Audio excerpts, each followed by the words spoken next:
이 시간에는 주일 예배 에베소 6장 10절에서 13절 말씀을 가지고 우리 하나님의 전신갑주를 입으라라는 제목으로 말씀을 전하도록 하겠습니다.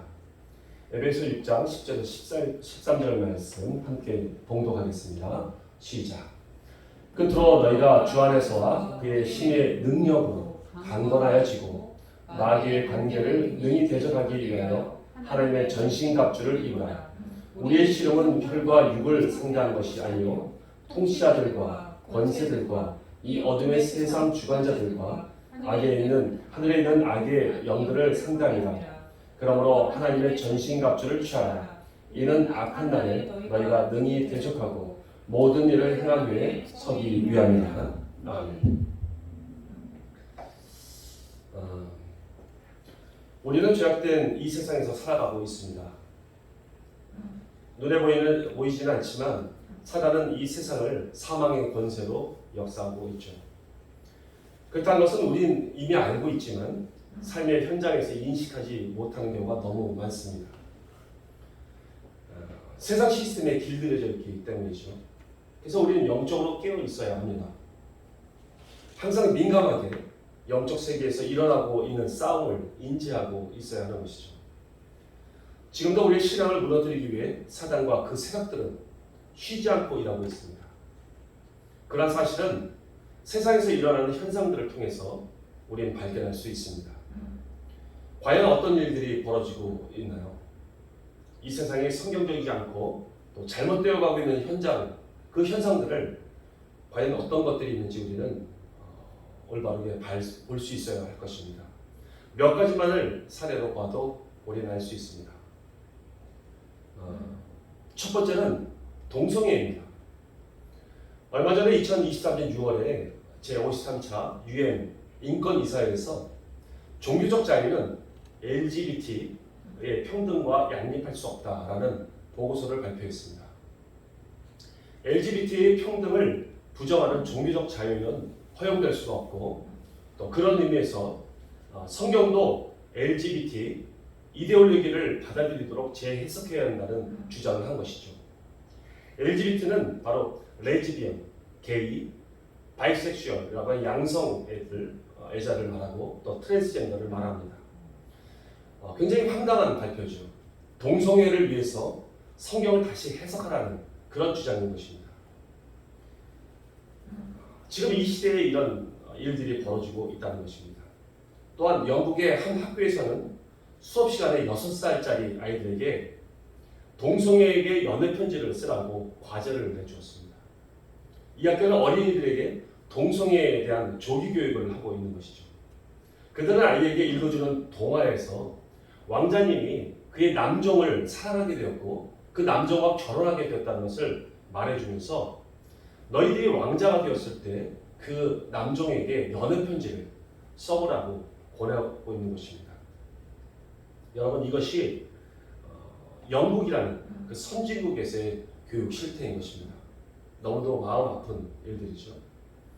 두 번째는 가정의 이혼을 들 수가 있습니다. 한국은 OECD 국가 중에서 이혼율이 미국보다 더 높습니다. 현재 아시아에서는 이혼율이 1위입니다. 그리고 실제 50%의 이혼율을 기록하고 있죠.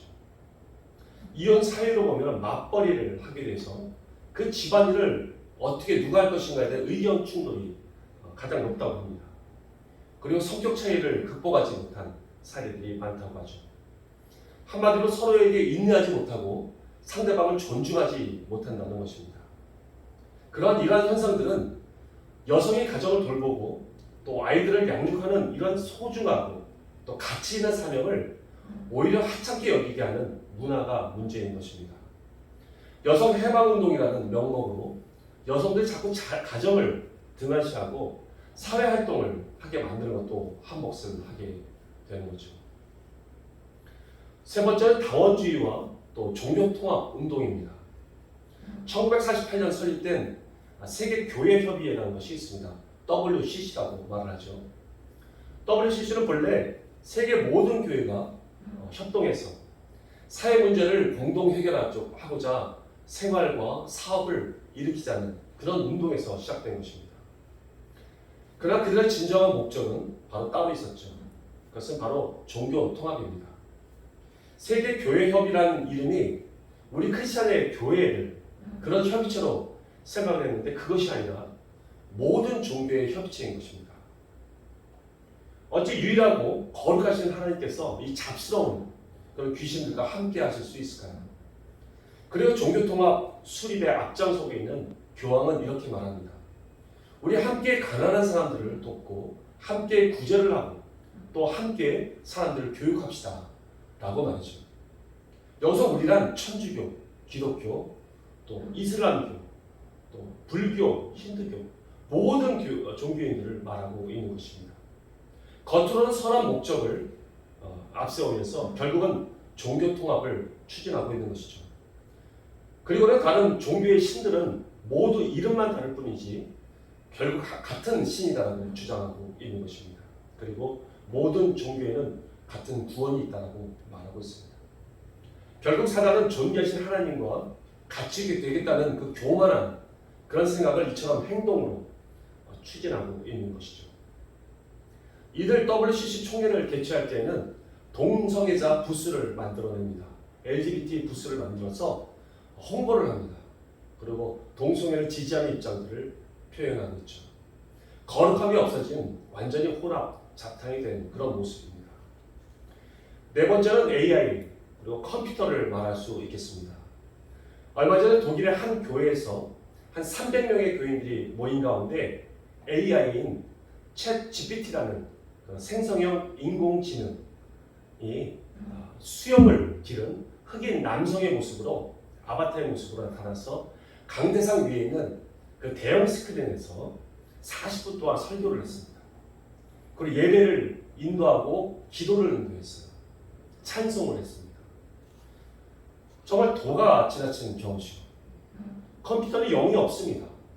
그러므로 신령과 진정을 드리는 영적 예배가 아닌 것이죠.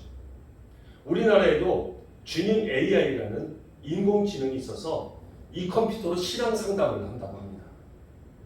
그리고 QT 프로그램을 진행한다고 하죠.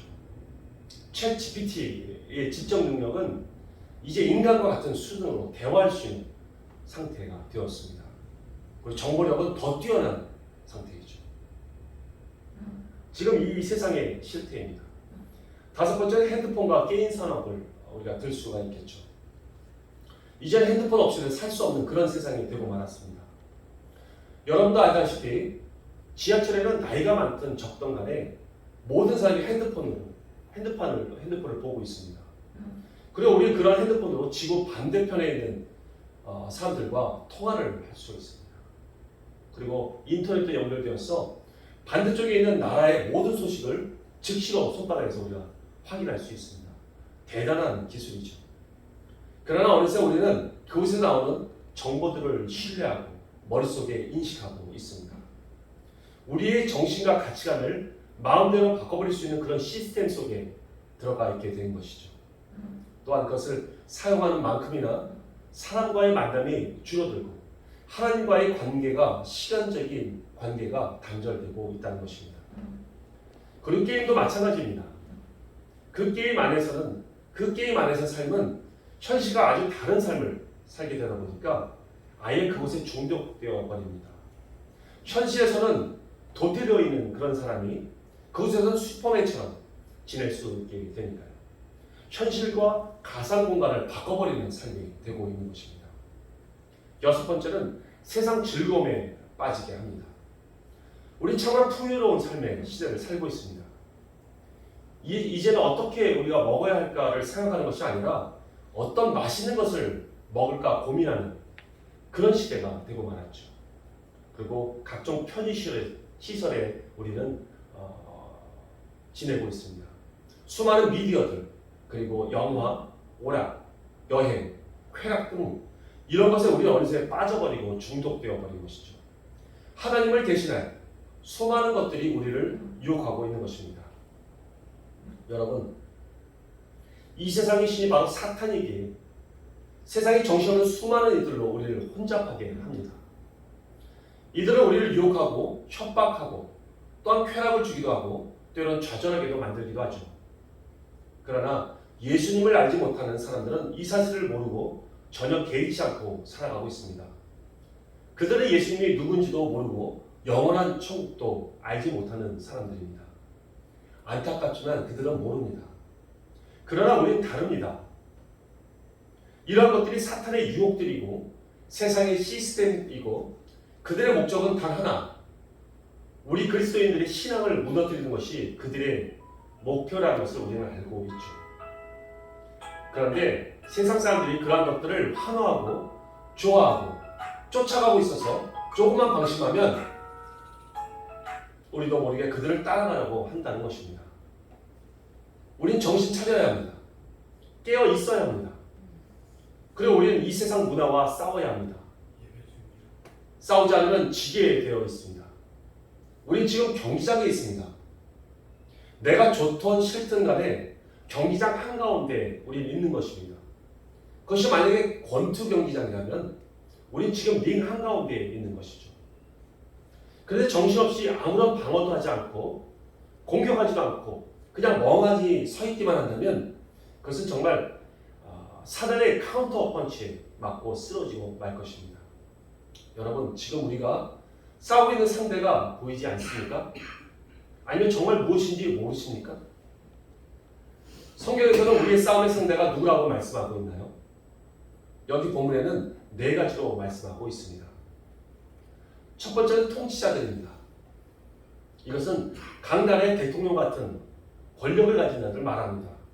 북한의 지도자들, 러시아의 지도자, 또 미국, 중국, 한국의 지도자들, 권력을 가진 자들을 말하죠. 사단은 이들을 사용해서 세상을 위험하게도 하고 사람을 억압하기도 합니다. 특히 선교의 길을 막게도 하죠. 대통령이 말 한마디만 잘못하면 선교의 길이 막혀버립니다. 그래서 선교에 가지 못하게 막기도 하죠. 그래서 우리는 그들을 위해서 기도해야 하는 것입니다. 이것이 영적 싸움인 것이죠. 우리의 싸움은 혈과 육의 싸움이 아닙니다. 약속의 말씀을 붙잡고 기도를 하는 그런 영적 싸움인 것입니다. 그래서 중보기도가 절실하게 필요한 부분이죠. 두 번째는 권세들입니다. 각종 영향력들을 말하죠. 수많은 언론 매체들, 미디어들, 그리고 각종 유행하는 문화들, 잘못된 법과 규정들, 컴퓨터 시스템들, 이런 것들을 말합니다. 우리나라 K-팝이 아주 유명하죠. 그러나 그런 예능들, 폭력적이고 괴기한 그 드라마나 영화들, 그리고 음란한 가사의 노래들, 이처럼 유행하는 문화들을 사단이 사용해서 우리의 영성을 무너뜨리려고 합니다. 정말 우리 정신 차리고 영적으로 깨어 있어야 하는 것이죠. 세 번째는 어둠의 세상 주관자들입니다.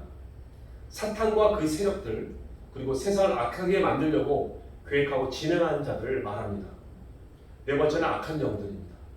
사탄의 지시를 받고 일하는 더러운 귀신들이죠. 그렇다면 그들의 관계는 어떻게 우리 가운데 들어오고 있습니까? 그것은 우리의 생활 가운데서 어떤 문화의 유행이나 잘못된 세상 지식들, 그리고 삶의 시스템적으로 들어옵니다. 곧 순서를 말해본다면 12절 말씀처럼 어둠의 세상 주관자들이 지시를 하면 악한 영들이 세상 권세들을 사용하고 또 세상 통치자들을 주관해서 시스템화 시킵니다. 예를 들어서 동성애 합법화를 만들고 동성애법을 만들어내죠. 그리고 잘못된 젠더 문화를 일으킵니다.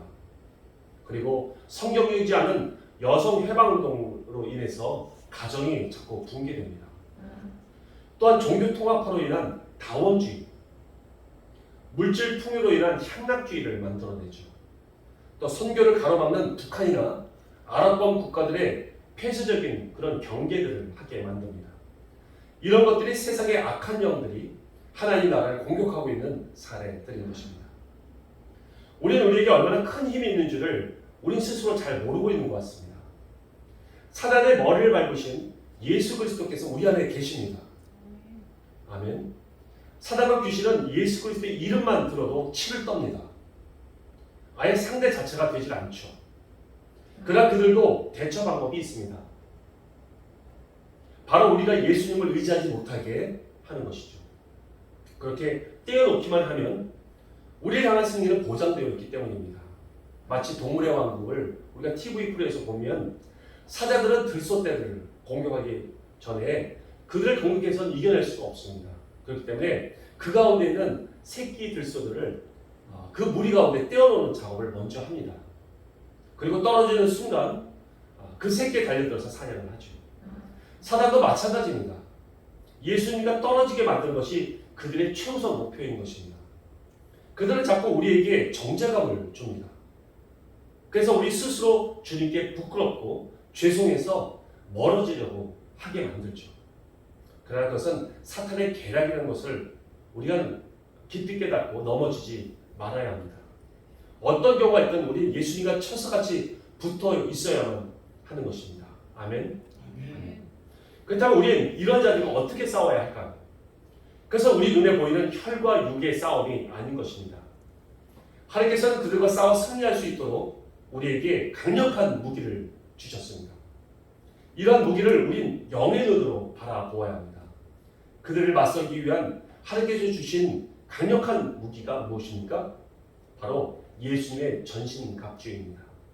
전신갑주란 말은 헬라어로 파노플리아라는 말입니다. 이는 완전 무장이라는 뜻이죠.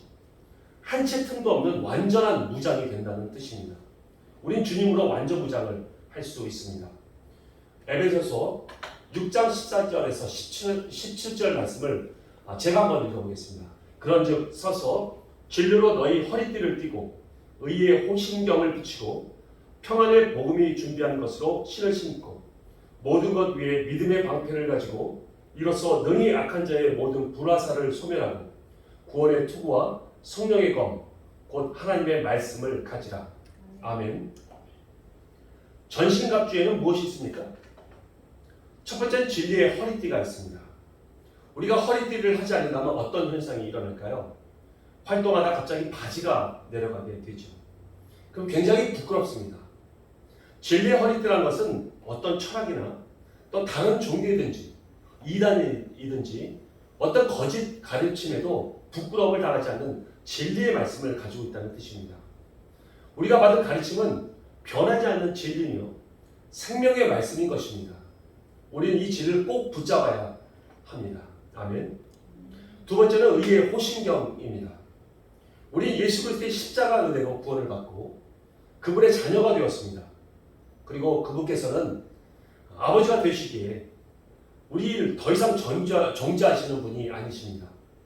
이러한 의의 자녀가 되었다는 당당함이 우리 심장을 지키는 갑옷이 됐다는 것이죠. 그 어떤 것도 우리가 주 앞에 의인이 되었다는 사실을 무너뜨리지 못합니다. 믿으십니까? 아멘. 아멘. 세 번째는 평안의 복음의 신입니다. 우리가 전하는 복음은 생명을 전하는 소식들입니다. 그 복된 소식은 그들의 생명을 구합니다. 그리고 구원받은 자들은 아무리 힘들고 험악한 곳에 있을지라도 주님께서 주시는 평안함을 누리게 되죠. 왜냐하면 이러한 신발을 신었기 때문입니다. 우리는 이러한 평안의 신을 신고 참된 생명의 복음을 전하러 가는 것입니다. 그래서 우리의 발걸음이 귀한 것이죠. 아멘. 네 번째, 믿음의 방패가 있습니다. 믿음이란 어떠한 상태에 있더라도 하나님께서 약속하신 그 믿음을 믿는 것이죠. 내가 처해 있는 현실이 아무리 하나님의 약속과 달라 보일지라도 하나님의 약속을 믿는 믿음이 우리를 지킵니다. 사단은 이 약속을 잃어버리게 합니다. 현실을 바라보게 만들고 또 약속의 말씀을 잊게 만들죠. 그러나 믿음의 방패는 그러한 사탄의 거짓말과 공격을 모두 막아냅니다. 다섯 번째는 구원의 투구가 있습니다. 우리에게는 천국의 소망이 있습니다. 우리가 영원히 거할 곳이 이 땅이 아니라는 사실을 우리는 알고 있죠. 그리고 주님을 바라봅니다. 이 같은 구원은 예수 그리스도의 십자가의 공로로 받게 된 것입니다. 그리고 이러한 구원은 어떠한 경우가 있더라도 무너지지 않습니다. 단 내가 그 사실을 믿지 못하면 이루어지지 않습니다.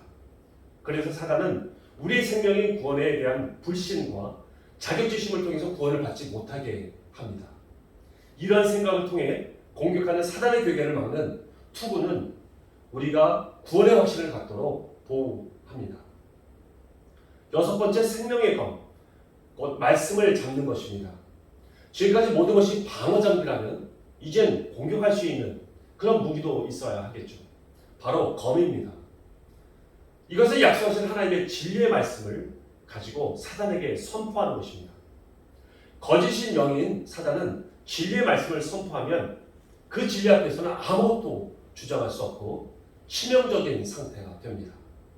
그래서 우리 정확하고 진리에 된 그 성경의 말씀과 또 주님의 약속을 항상 붙들고 준비하고 있어야 합니다. 그래서 어느 때든지 사단의 공격이 있고 속이는 그러한 공격이 있을 때 믿음으로 방어하고 약속의 진리의 말씀으로 공격해야 하는 것이죠. 그렇다면 이 같은 전신갑주를 우리에게 주시고 하나님께서 그들과 대적하도록 하신 이유가 과연 무엇일까요? 왜 강력하신 우리 주님께서 한 번에 쓸어버릴 수 있는 그런 사단과 그 세력들을 우리에게 싸우도록 하신 걸까요? 그것은 오직 우리를 강건하게 하시기 위함입니다. 사단은 감히 예수님과 대적할 상대가 아닙니다. 예전에 어떤 그림을 보면 예수님의 얼굴을 그려놓고 사단의 얼굴을 놓고 이렇게 대적하는 듯한 그런 그림을 본 적이 있습니다. 정말 그 그림은 우스운 그림입니다. 어찌 창조주께서 하찮은 피조물과 그런 대적하는 모습이 있을 수 있겠습니까? 하나님께서 정말 사단이 입김만 불어도 그 사단은 무너질 수밖에 없는 그런 존재인데 말이죠. 한 예화가 있습니다. 보석상을 하는 부호가 유럽 여행을 가다가 정말 진귀한 보석을 발견했습니다. 그래서 거대한 돈을 주고 그 보석을 샀습니다. 물론 자기 나라에 가서 그것을 아주 맥값절 비싸게 팔려는 목적이 있었죠.